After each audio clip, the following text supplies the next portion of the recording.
आइए बात करते हैं सुपर इंटेलिजेंस की, सुपर एआई की, जो एआई की तीसरी शाख है, तीसरी ब्रांच है और ये उसकी आखिरी ब्रांच है।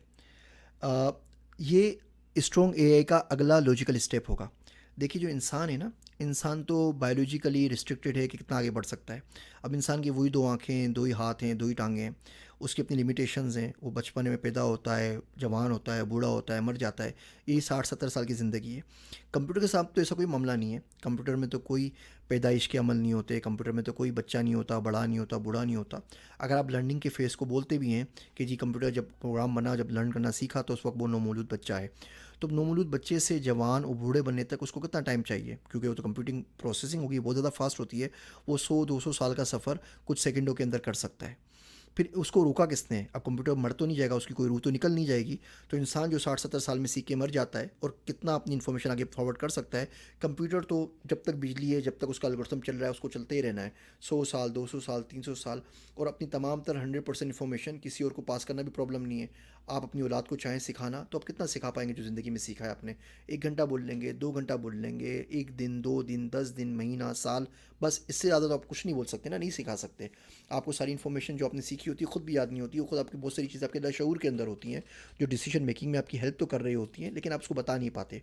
बहुत सारी इन्फॉर्मेशन है जो हमें आती है, हम एक्सप्लेन नहीं कर पाते। मिसाल के तौर पे अगर मैं आपसे पूछूं कि किसी ने ज़िंदगी में आम नहीं खाया और आप उसको आम का जायका बता दीजिए, तो आप किस तरह डिफ़ाइन करेंगे?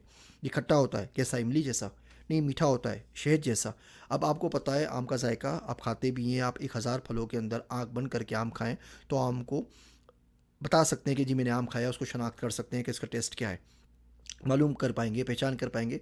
उसके बावजूद आप बता नहीं सकते। आप अपने अम्मी अब्बू को चलते हुए देखते हैं रोड के ऊपर, वो उल्टे चलते हुए जा रहे हैं, आपने उनकी शक्ल भी नहीं देखी, सिर्फ गेट से चलने के स्टाइल से आप बता देते हैं जी मेरे अब्बू जा रहे हैं। अब बताइए कंप्यूटर को एक्सप्लेन करना कितना मुश्किल होगा। कोई शख्स आपके पास आता है, उसने बाल कटवाए हुए हैं, आप 1 सेकंड से भी कम वक्त में बता देते हैं कि इस शख्स ने बाल बाल कटवाएं।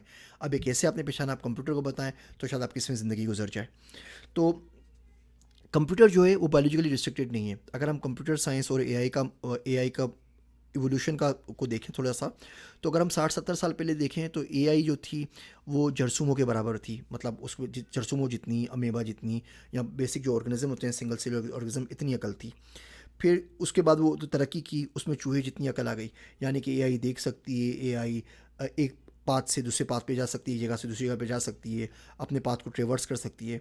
उसके बाद एआई तकरीबन आ गए हमारे पास, मक्खियों जितनी शहद की मक्खी होती है, कॉकरोचेज होती है, स्वार्म इंटेलिजेंस में तमाम चीज़ें पढ़ चुके हैं। आजकल एआई तकरीबन तकरीबन बंदरों के बराबर है। लेकिन बंदरों से इंसान तक आने पे इसने किसने रोका है? अगले 5-10 साल में वो इंसान के बराबर आ जाएगी। लेकिन इंसान के पास बराबर आके रुक क्यों जाएगी एआई? एआई आगे जाएगी, एआई को कोई रोक तो नहीं रहा ना। उसको हम सुपर इंटेलिजेंस का नाम देते हैं। जब ये सारे छोटे छोटे स्मॉल बोट्स, छोटे छोटे स्वाम्स मिलकर एक सुपर इंटेलिजेंस तख्लीक करेंगे, और इनकी जो कंबाइन इंटेलिजेंस होगी स्वाम इंटेलिजेंस की तरह, ये हमारे पास इमरजेंट प्रॉपर्टी होगी, ये किसी भी इंसान से या तमाम इंसानों से और तमाम जानवरों से बहुत ज़्यादा होगी, और इसको कोई नहीं रोक सकता। जब ये लाखों करोड़ों की तादाद में मिलकर एआई सबके सब सिस्टम्स फॉर्म करेंगी और ये डिसीजंस देंगी हमारे लिए भी और हमारे मुस्तकबिल के बारे में भी। आप टर्मिनेटर्स का स्काई नेट देखें, एवेंजर्स में अल्ट्रॉन देखें, मैट्रिक्स का आर्किटेक्ट देखें, तो सारी की सारी इसी सुपर एआई की मिसाल है। ये काबिल फ़िक्र बात भी है, इससे हमें खौफज़दा होना भी चाहिए। और अगर सुपर एआई आई तो इंसानों के बहुत सारे फ़ैसले कंप्यूटर्स कर रहे होंगे, और ये आज की दुनिया में ऑलरेडी हो रहे हैं। आप वीज़ा एप्लीकेशन के लिए अप्लाई करते हैं, दुनिया में 100 से ऊपर ममालिक हैं जो वीज़ा एप्लीकेशन को अप्रूव करने से पहले एआई का सहारा लेते हैं। आपके सोशल मीडिया फीड को देखते हैं कि आप क्या कर रहे हैं, क्या नहीं कर रहे।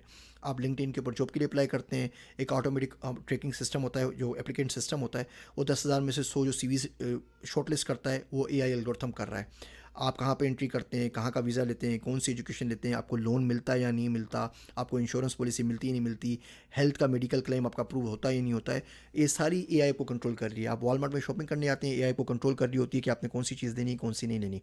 नेटफ्लिक्स की एआई कंट्रोल करनी है कि आपको क्या दिखाना चाहिए। अमेजोन की एआई कंट्रोल करनी है कि आपको क्या पढ़ना चाहिए। लेकिन बस हमें इसका सिर्फ पता नहीं है। तुम कंट्रोल तो हो ही रहे हैं, लेकिन जब ये स्काई नेट और अल्ट्रॉन्स के लेवल के ऊपर पहुँचेगी, फिर तो शायद एआई की मर्ज़ी के बगैर हम लोग सांस भी ना ले सकें। यहाँ पे इस डेफिनेशन की एग्ज़ाम को क्लोज़ करते हैं। अगले लेक्चर में हम एआई की एग्ज़ाम पे ही बात करेंगे, लेकिन किसी और ज़ाविये से।